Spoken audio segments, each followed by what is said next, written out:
Howdy folks, welcome back to the channel. Thanks for joining me on this little adventure this morning. As you can see, I'm driving. It's just after daybreak and I had the day off today. So what did I decide to do? I hitched up the kayak trailer and decided to go fishing. I put my clients on hundreds and hundreds of trout this fall and winter, but I haven't had a chance to catch very many myself. So I wanted to hit the water today and I wanted to get my trout on. And of course, it was kind of a dilemma as to where I should go.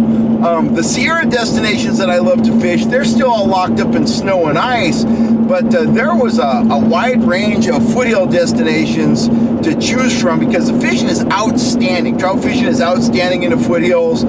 Comanche, red hot action. Amador, hot action on big fish. New Maloney's, easy limits. Don Pedro, easy limits. But I'm headed for Collins Lake, and you know, I need to find some fish at Collins Lake. I need to dial the bite back in. We were off the water for, about half a week, I guess. We ended up developing a bad seal in the lower end of our mercury, and that was beyond our scope to fix. So we took it on over to the good folks at Gone Fishing Marine. They had the boat fixed and ready to roll, about a 36-hour turnaround. So Wes is going to be bringing the boat back up to the lake today, launching it and getting it into slip. I think he's going to do a little fishing too.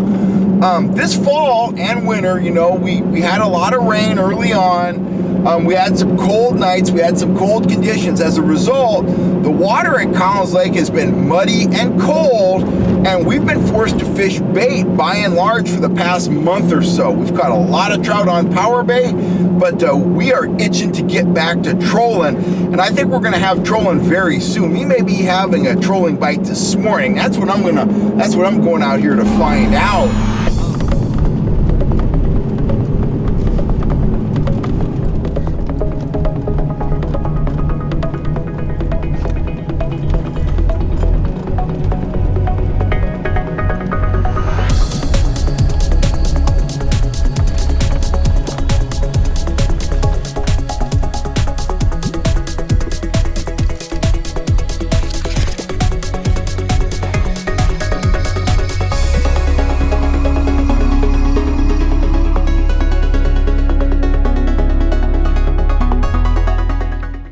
Going with a pretty standard trolling rig. Main line comes down, goes through a bead. Trolling swivel right there. I have about a 48-inch leader here, 8-pound test fluorocarbon with a loop in the top. I'm going to snap that on the trolling swivel just like that. I've got that leader tipped with just a simple cross-lock snap right there. That's where I'm going to put the plug. The lead core rod over here is rigged up identical. I'm going to run this one down about 5 feet. This one I'm going to run right under the surface. We're going to come out, go up the peninsula, and back into this big bay back here. It's been holding a lot of fish. When we get to the back of the bay, we'll see how we've done on the minnow plugs, but we may change things up. I'm going to probably go with a couple of flatfish, couple F5s. I've been thinking about this a lot. The fish are very shallow back there. I've been catching them, you know, 2, 3, 4 feet deep on power bait. I think the flatfish may do really well back there because I control it very shallow. I control slow, about 1 to 1.2 miles an hour, but still have a ton of action, a lot of vibration, and a lot of flash. But let's start off with a couple 2.5 to 3-inch minnow plugs. We'll cover some ground first thing here and see if we can get a fish on. Okay, I picked out my plugs. No big surprises here. On the lead core, I'm going to run a standard Rapala floater. Chartreuse and silver on the sides, white on the belly, a very shady looking plug. And on the top line, I'm going to run a very similar offering, a shad pattern or smelt pattern jointed Rapala floater. So we'll get going. I'm going to push along here at about 2.5 miles an hour, work my way up the peninsula. I want to pay special attention to shallow water structure. That's where the fish had been holding, and I expect them to still be there. And we'll give these Rapalas a chance to produce, doing a little semi-fast trolling. Let's get started. Why Rapalas? You guys see me pulling flies. You see me pulling spoons. I manufacture spoons. I sell fly kits. Why did I go with the Rapalas this morning? And you know, gut instinct, I guess. And when you have a feeling, you know, go with it. See if it proves to be true. Met a guy out here the other day named Glenn. He was pulling Rapalas. He was doing pretty good. I put on a Yozuri, started doing some fan casting while we were anchored. Third cast, I caught a rainbow. So I figured this morning I wanted to come out, cover some ground, take the fish's temperature, see what their temperament is today, see if they're willing to chase, see if there's any, holding on this structure, if there's any concentrations of fish holding your bait, whatever. So I decided, hey, I'm not going to go with the spoons, I'm not going to go with the flies, I'm going to throw on a couple juicy looking Rapalas and see what happens. This might be my morning to go big on a Rapala. Who knows? You're not going to know unless you get them in the water, get them wet, and give them a chance to produce, and that's exactly what I intend to do here. The structure looks great. I'm marking the occasional fish. I just got to find one that's hungry, one that's up here looking for breakfast, one that wants to go.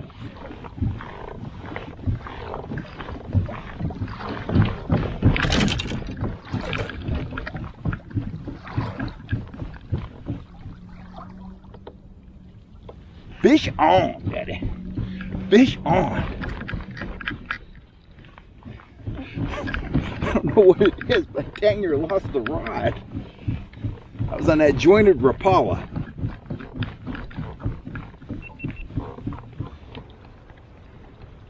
We still got that fish. I haven't felt him back there. Might be coming right at me though. You always want to assume you got him. Oh, I lost him, but that's good. That was a hit. So guys, when you're out fishing, and I've said it, many times, attention to detail is really important. What do I notice in the back of this bay? The temperature is 47.1. Out there, 46.4. Half a degree, big deal. But when the water's cold, wouldn't you want to be half a degree warmer, especially if you were cold-blooded? So that may be why we're seeing these fish stacking up back here in the shallows. And I'll bet you it's not just this bay. I'll bet it's a lot of these east side bays. I bet you they're warmer towards the back. The water's shallower there. It warms up quicker. It's getting more sun exposure right now. And I'll bet you it's drawing the fish in, and that's why they're holding here. We'll see, but that's one of the details that I think are drawing the fish into this area, and I think it's going to hold true in other areas of the lake. Find that little bit of a temperature elevation, I think you're going to find fish. We'll see if that holds true, but that's my operating theory right now. Okay guys, I've changed things up just a little bit. This is a tactic you can employ in a kayak, a small boat, a big boat, whatever. I pulled in the lead core. I put the top line with the jointed Rapala over here. It's still working 175 feet back. I'm going to maintain my speed at about 2.2 to 2.5, but I've rigged up my spinning rod with a Yozuri L minnow right here. That's a sinking minnow plug. I'm spooled up with braid. I have a small, pretty short top shot, a 6-pound test P line. And what I'm going to do with this, I'm going to do a little bit of trolling with it, but I'm going to use this spinning rod to cast back into near shore pockets. I'm going to work that plug out, and I'm going to get up in some very shallow water that I can't troll. Even though I'm in a kayak, there's water that I can't get in and troll. So I'm going to use this Yozuri L minnow to fire up into those pockets and see if there's anything active up there. The one fish I did hook back in there was in pretty shallow water, so let's see if there's some fish holding even shallower. But remember this tactic in the winter, in the early spring, when there are fish up shallow, don't be afraid to have a trolling rod out working on one side of the boat, but work with a spinning rod on the near shore side. Cast that lure up into the pockets, work it out, see if there's anything up in there, up in the shallow water looking to feed. You can use a minnow plug, a countdown Rapala, one of my Trigger Spoon Juniors, a Castmaster, whatever. You're just trying to imitate a bait fish up in that very shallow water, and if there's a fish up in there that wants to chase something that's looking to feed, you may just find yourself with a fish at the end of the line on the spinning rod. So let's see what happens. I'm going to turn back around. I'm going to work all these pockets going all the way back around the back of this shallow bay.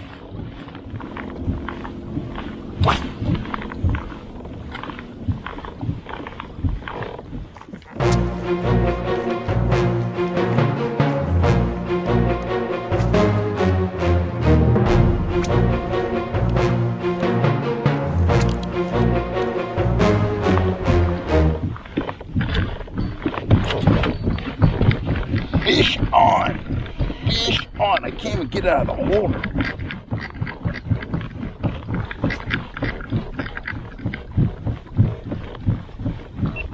That El minnow paid off. I got to maneuver here. I'm all in the rocks. Got a 6-pound test leader on there, and I got the drag set very light, so I can't gain any ground while I'm moving forward here. Woo! Shallow, guys. 6 feet of water. 6 feet of water. Shallow. Oh, he's right here.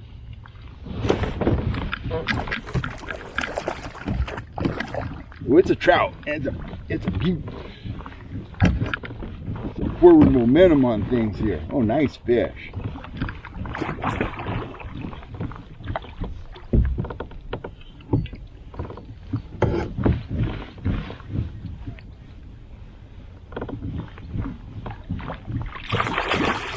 Ooh, he's a nice one.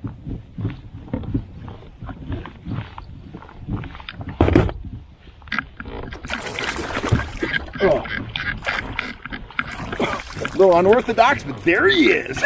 Woo-hoo! That's a couple pounds at least. Wow. Look at that stud of a rainbow. I love it when a plan comes together.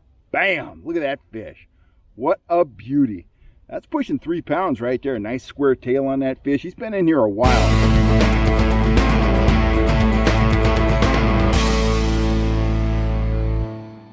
Okay, what I'm about to do is going to tell you if you've got what it takes to be a guide. Now, I kind of got a bite dialed in here. I haven't been getting fish trolling. I've had 3 hits this morning, hooked 2 fish, and just landed a sensational rainbow on a minnow plug. Why am I going to change baits? I'll tell you why. I'm out here scouting for my clients. I could keep trolling this bay, and I'm confident I could keep on catching fish on these minnow plugs, but the question is, could I do better on something else? And I've just got this thought in the back of my mind. I just saw a trout break up here. I got this thought in the back of my mind that if I slow down and put out a bunch of flash and a bunch of vibration, that I'm going to be able to do even better. Now, it might not work out at all, but I'm going to find out. I'm going to arm my rods with a pair of F5 flatfish. They're going to run very shallow. I'm going to get up in here into very shallow water. I'm going to troll along at about 1.2 miles an hour, cover the ground very slowly, and give these fish in this 47-degree water every chance to grab that lure. Let's see if it works, but this is part of being a fishing guide. It is seldom about you going out and catching a bunch of fish. You guys watch my videos, you know I can go out and catch a bunch of fish. I'm trying to put together the best possible pattern for the clients I'm going to have on the boat this week, and I want to get away from fishing power bait every day. Power bait's a lot of fun, but I want to start doing split trips. I want to do some trolling, I want to do some power bait fishing, and then I want to transition over to 100% trolling, and the only way I'm going to make that happen in this cold water is to do some experimenting. Got a phone call. Catch you in a minute.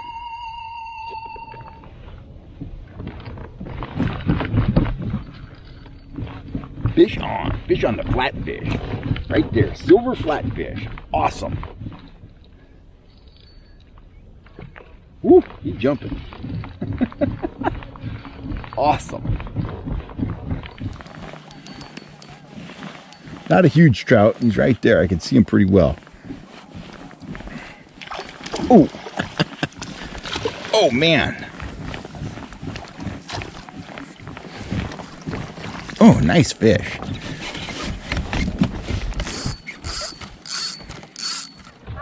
Okay, let's have a look at this fish.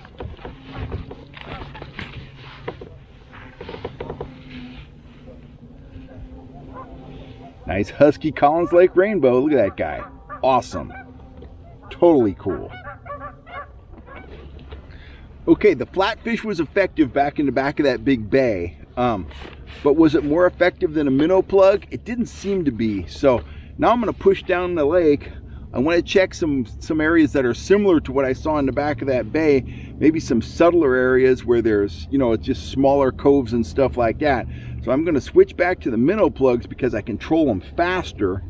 And again, we're going to start covering ground, taking the temperature of the fish, seeing what areas are holding fish, and seeing if we can get those areas to produce.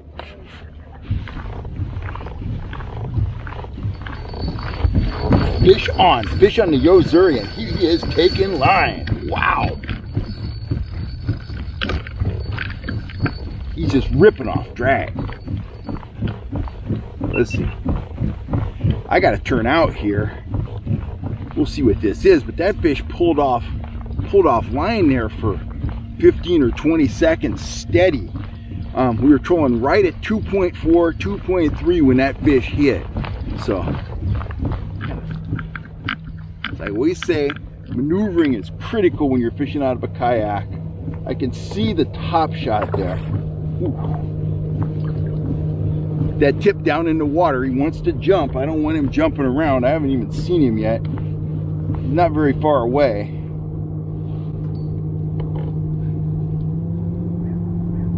He's pretty rambunctious. Oh man. No wonder he pulled off a bunch of line. He's a big fish. Oh, right there.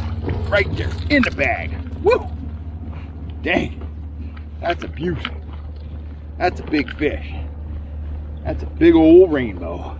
Off the hook too. Good thing I kept the line tight. Look at that. Right up on shore. Big old planted rainbow. Mount Lassen trout. Just phenomenal. And what a strike. What a run. He ran, I don't know, 15, 20 seconds of just steady drag screaming power. Let's get him back in the water here. We'll get him revived and get him back on his way. Fish on the spinning rod right there.